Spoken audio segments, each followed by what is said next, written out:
Good morning everyone. In the previous class we have done the topic algorithm. So now in this class we will start the subtopic, the flowchart.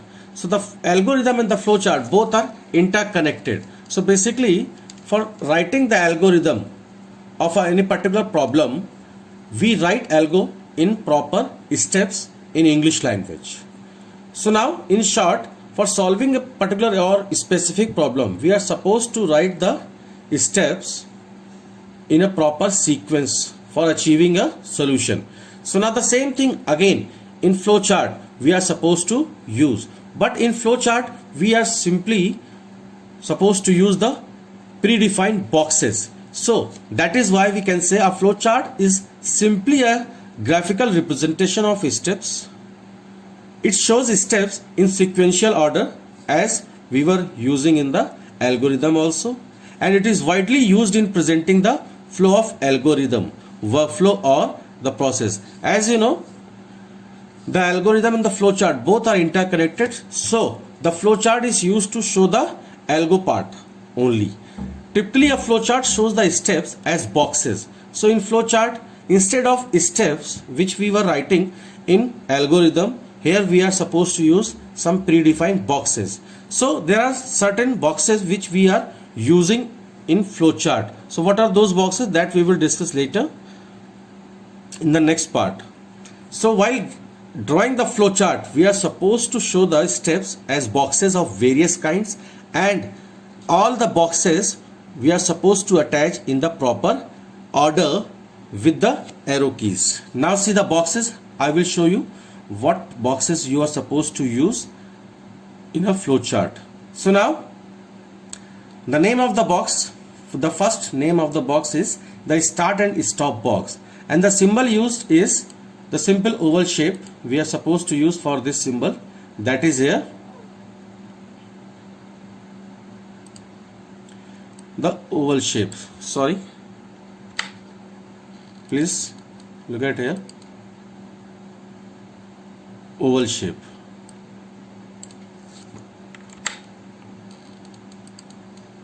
So now please, the oval shape is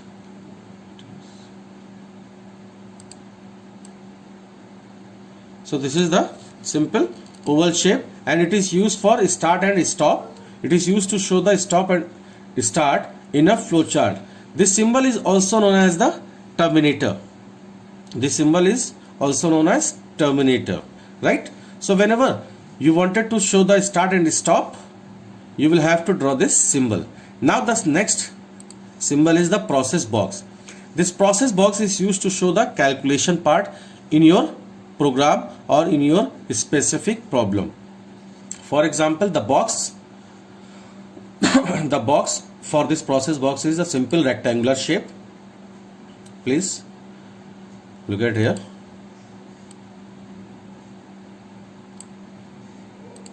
So this box is a simple rectangular shape, and it is used to show the simple calculation part.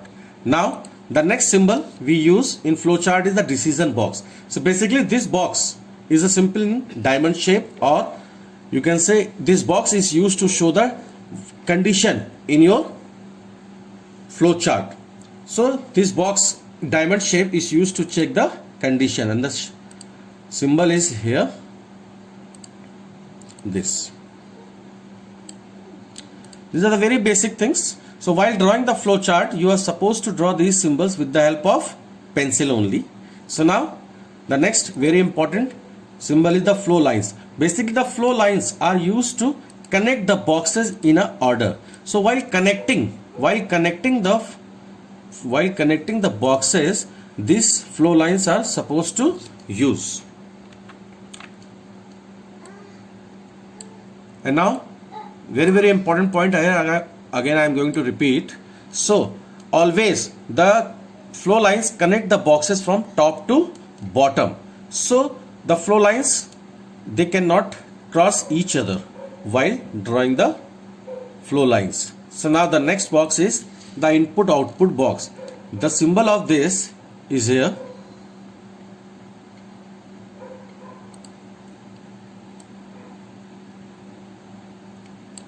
This symbol shows the input and output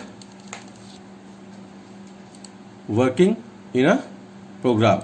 Now the next one is the connector that is used to connect the flowchart. So there are two types of connector available in the flowchart. The one is the on-page connector and the second one is off-page connector. So basically on-page connector symbol is the simple circle that connects the flowchart boxes on the same page, and at the same time the off-page connector is used to connect the flowchart on the different page, and the symbol of off-page connector is simple shield symbol. So now these are the boxes which we are supposed to use while drawing the flowchart. Again I am repeating, the first is the oval shape, that is your terminator used for start and stop. The second is the rectangular box that is used to show the processing or the any working in your specific problem. The decision box, or you can say the decision symbol or the diamond shape, this symbol is used to show the condition in your program. And now the flow lines, these are used to connect the boxes in a flowchart. Input output box, this symbol is used to show the input as well as output in a flowchart. And now the connectors, the on-page connector, as you have seen, you can see easily, this is a simple circle box. In between this circle you can write some alphabets to connect the part in a flowchart on same page. And now the off-page connector is used to connect the flowchart on different pages. Now come to the next, they are the features. The features is very important here, so please pay attention here. The flowchart should flow from top to bottom, that I have told this in the flowchart. Basically it's a second level of solving a problem. The first level we have discussed, that was algorithm, in which we were writing the steps in a proper sequence from top to bottom to achieve a solution of a problem. So now the same thing in the flowchart also, it should flow from top to bottom to achieve a problem. Analyze the input, process and the output of the program. So while writing the algo as well as the flowchart, before that we are supposed to think about the input required, the processing, what processing is to be done to solve the problem, and the output of the problem.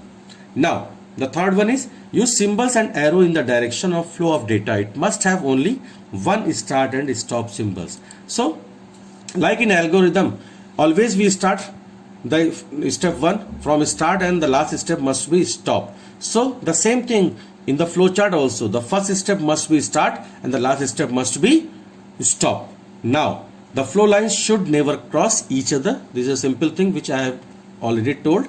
Use the proper connectors if it is required. So connectors, the purpose of the connector is here. If you are drawing a flowchart for the big problem, so sometime it is coming on the next page. So in that case the connectors are supposed to use. Now the advantages. This is very important here. And now the advantages of flowchart. These are very important here.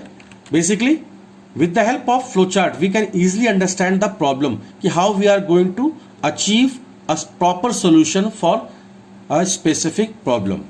It defines the sequence of the program. Basically, each step in the flowchart, like in terms of boxes, shows the proper steps to achieve the solution for a specific problem. So it shows the proper sequence here. It helps to find out the errors of the program. So now if you are writing the code, or if you are writing the steps in a proper sequence, so you can easily, it is always easy to find the errors while implementing the code.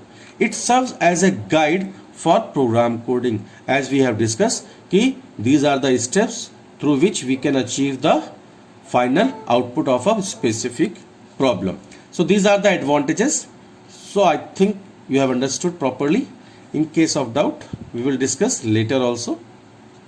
Now the second thing is disadvantages. So now, as you know, it cannot be easily changed because it requires redrawing and it is not suitable for complex and big problem. So as you know, flowcharts are supposed to be drawn. So in case of big problems or the complex problem, if you have done any changes, if you have done any error while drawing, so it is not easy to redraw again and again the flowchart. So that is why we can easily say, or we can understand that it is very tough for drawing the flowchart for complex and big problem. So in the next video, I will show you how to draw the flowchart for a specific problem. So please everybody, please watch the next video carefully. Thank you everyone.